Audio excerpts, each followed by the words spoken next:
Gentlemen? Thank you for the introduction. I will start our joint presentation. And yeah, it's very good to hear other companies talking about a similar subject and coming to the same conclusion.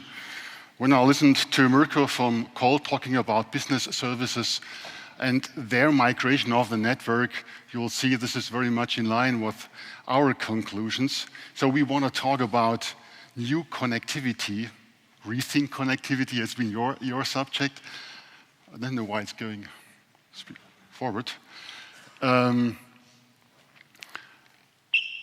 It's in regard to the mobile network, where with 5G, new connectivity is the technology to interconnect new radios. Now it's gone completely out on my side. Sorry for that.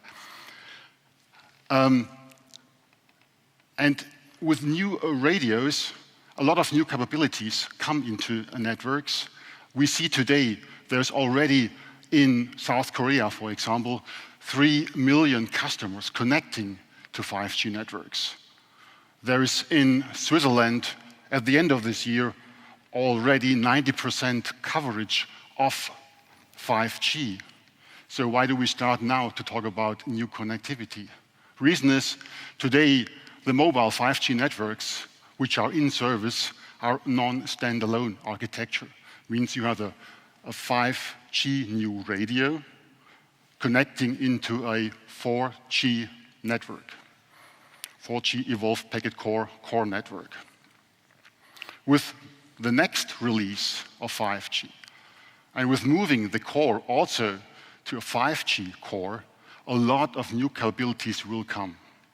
Capabilities in regard to network slicing, so a vertical layering, separation of control plane and user plane, but also horizontal layering, split options in abilities to allocate mobile functions at different parts in the network.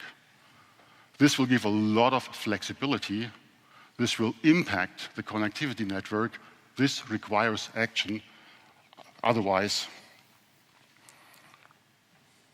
simply, the 5G networks will not work efficiently. Initially, let me look at what's the drivers for 5G, but map that directly into the connectivity network.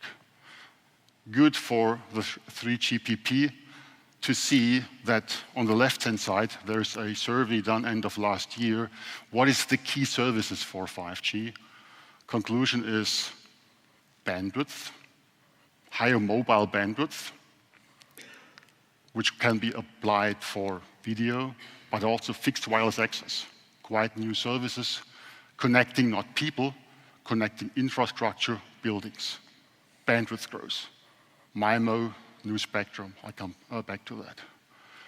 And the second and third bullet point, this is automation. Ultra reliable, low latency communication, massive sensor networks. If we map it now against the connectivity network and the specific requirements, clearly, one requirement, much more bandwidth. This will be a factor of 100 and even beyond. If you wait for Moore's law to develop networks, a factor of 100, this will not work. You need new technical approaches for the connectivity network. Massive sensor networks, many more sites. In many cases, mobile network operators might not have assets at all of those sites. So 5G will also intensify the cooperation between connectivity providers, wholesale providers, cities, metro networks, infrastructure providers with mobile operators. Impacting connectivity, it needs to become much more open than it's today. Real-time control, NFV. We need to push the processing of control plane, but also user plane functions to the edge of the network, impacting the connectivity network. For it's today not 100% clear where will this function be hosted. Hosted in a radio base station, or will it become part of the connectivity network? We are pretty sure we will see both models. Service innovation, we cannot wait with new services for new architectures to be implemented. Architectures need to be very flexible. Let's look at bandwidth. Just one slide. We are aware 5G comes with new spectrum. There's now, in the mid-band, up to 6 gigahertz new spectrum with the slices 100 megahertz. You might have seen Sunrise saying they could push up to 3.6 gigabit into one of those slices using massive MIMO. So at least a factor of 10 of more bandwidth. If you go to this high band, above 24 gigahertz, 28 gigahertz, with even 10 times higher frequency slots, you easily understand why 5G will immediately bring you, or pretty fast bring you, 100 times more bandwidth. Your connectivity needs to be able to support that. This will require change. Besides that, synchronization is a key issue. We'll not go into too much detail on that one. Second point where change is required is with virtualization for network slicing. Today, one monolithic mobile network is serving all customers.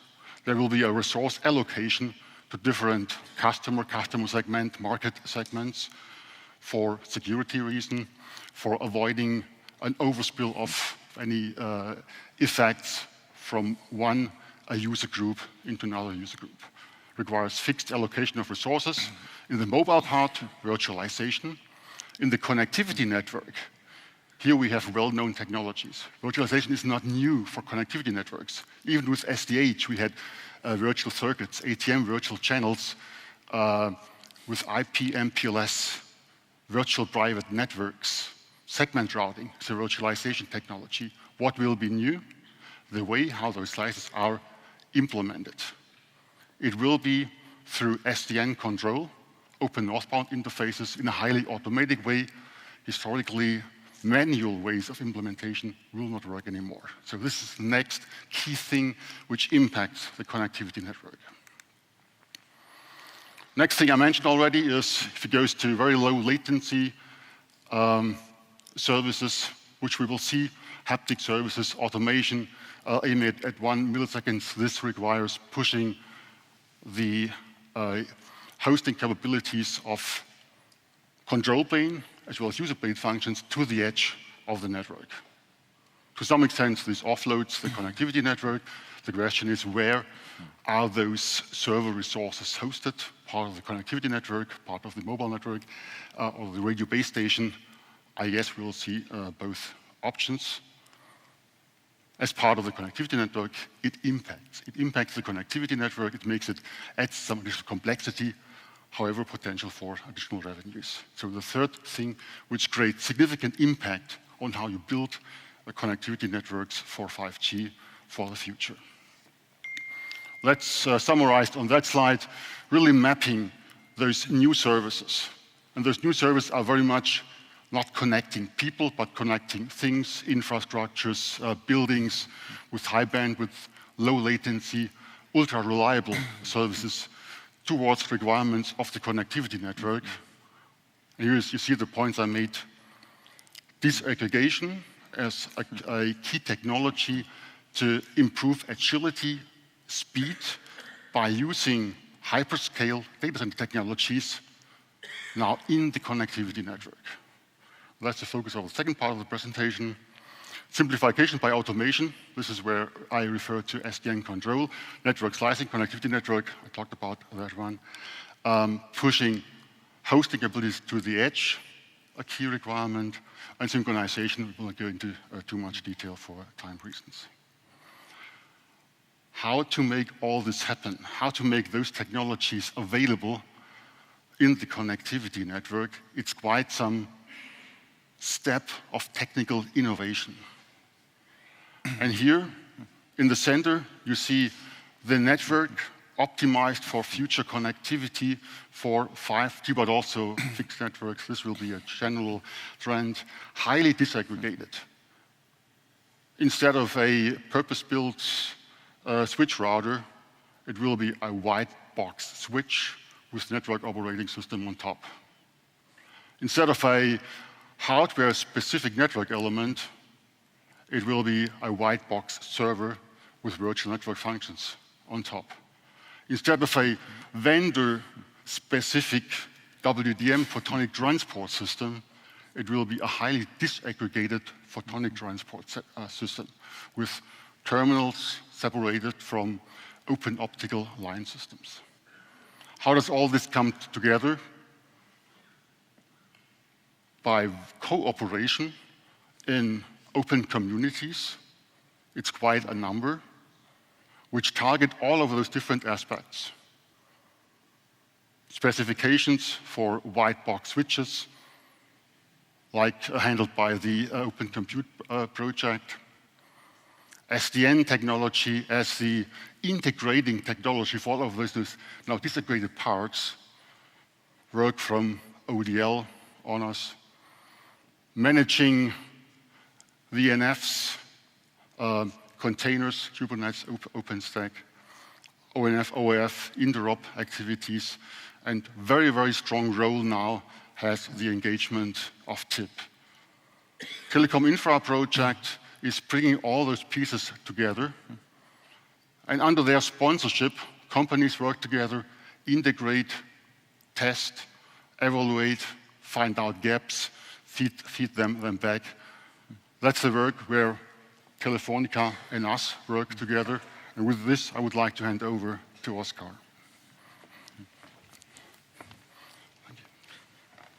Thank you very much, Ulrich.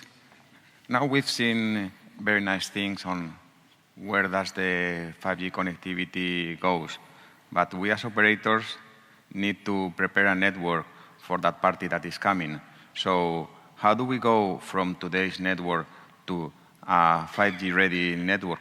So this is an example of the network that we have today. This is our Fusion IP network, which goes from the routers that connect to the base stations, which are these, what we call the HL5, going deeper into the core of the network, going to HL4, where we are connecting, where we have our IPH, and where we are starting to connect customers in HL3, where we connect our main business customers to the connection between the nodes and interconnection nodes. This, we need to evolve it. How? So first, in order to support all the connectivity that was mentioned and all the new radio signals, okay, first of all, upgrade the capacity. So not only in all the nodes across the network, but also in the access to the cell-side gateways. We will need to start having 10, 25, 50 gig interfaces. So this is something that we do not have today, so we will need to improve those. Also, we need to start putting a lot of computing capacity. So if we don't do anything, we will simply pass all the new increase of capacity across all the layers of the network. So we don't want that, okay? So we need to increase the places where to put computing capacity. So here it's in the HL4 layer, we need to start adding there all the computing capacity to run all the magnificent VNFs that you have been describing during the day and during the conference. So increasing capacity, adding the computing capacity, and then what else? Also, we will need to be able to change the data plane. Now, we will need to add, for example, Flex Ethernet. We will need to add better synchronization mechanisms. So we will require also some data plane changes. So the boxes that we have today will need to adapt, and we will need to come with them. So all of this is complex following today's architecture. So what are we doing to reduce the complexity and to also to reduce the cost of this migration towards 5G? Okay, so we are going to start working with the concept of the white boxes and disaggregation. So there, our aim is at least some parts of the network try to commoditize them and to also make them very flexible so we can support new services. So that means that we as operators need to dig in the technology again. So this is a process that we did like when we started working with the networks some years ago, then the operator said, okay, I want to forget about technology now. We are getting back and getting the deep knowledge in the technology. But where do we introduce these white boxes or these new disaggregated boxes? Everywhere in the network? No, of course. For example, we mentioned early before, okay, we have our main big exchange points with internet. We have these main core routers interconnecting all our traffic. So that is quite critical for us. The number is reduced, so we have still no motivation to change much in that part. However, as we move to the edge of the network, okay, for example, the HL4 or HL5, there is where do we think there is role for innovation and role for introducing these white boxes. For example, in the node that connects to the base stations, the cell-side gateway, we can simplify there the requirements. We can, together as an industry, increase the volume of the demand of this kind of boxes and have a common design and significantly reduce the cost there. So we think these two layers is where the disaggregation to enable this new connectivity can happen. So for that also we are collaborating with other operators in the industry in the Telecom Infra project. Okay, so there, for example, this is how it is structured, the OPT. This is the Open Optical and Packet Transport. So there, just one of the starting activities was, okay, we have the smallest box that we have within operators is this cell-side gateway. Okay, let's try to disaggregate it. So this was the first activity that we did. Okay, so this device is the one that connects the node B to the rest of the transport network. So we said, okay, let's get together, define it, have a common design, and present it to the industry. So we had a road to get to here. So we put together, launched the specifications, we got the answer from the industry, and right now what we have is a set of vendors that are able to produce this spec and a set of software vendors that can fit into this box. So we have here a good ecosystem where we can foster the innovation in the software and also in the hardware we have the capacities that we need, that we demand for that particular part. So this has shown us to be a good example of a way to go. And also we have further steps. So in order to be able to cover the whole needs of the 5G connectivity, so first, in order to keep the requirements for what we need, we have made this Candy group, these converged architectures for network disaggregation and integration, where they are basically what we put is, okay, what do operators need? What are the requirements? And what are the use cases to provide? So there, we drive the rest of the work within the project to create the specs. Then other working groups are taking care of the specification of the interfaces. Here, we've been talking a lot about SDN. So in order for us to really SDN reduce or not only automate, because we know we can automate, but it is sustainable in the future, is by having common interfaces and standards. So here, for us, is key to have common information models that we can apply between multiple vendors. And so today, in the later session at 2:15, we have a demonstration of a full IP optical network based on white boxes and disaggregated optical network, where we can see that it is feasible to achieve this, to get the desired quality. So with this, we think we can close the session. I don't know, Ulrich wants some final remarks. Yeah, I think we're already over time, so thanks for your interest. yeah, a lot, as the speakers before said, it's cooperation, bringing together those different pieces. Very good standards work, but it has to be brought into POCs, it has to be verified, and that's our joint work where we will proceed. Thanks a lot, have a great day.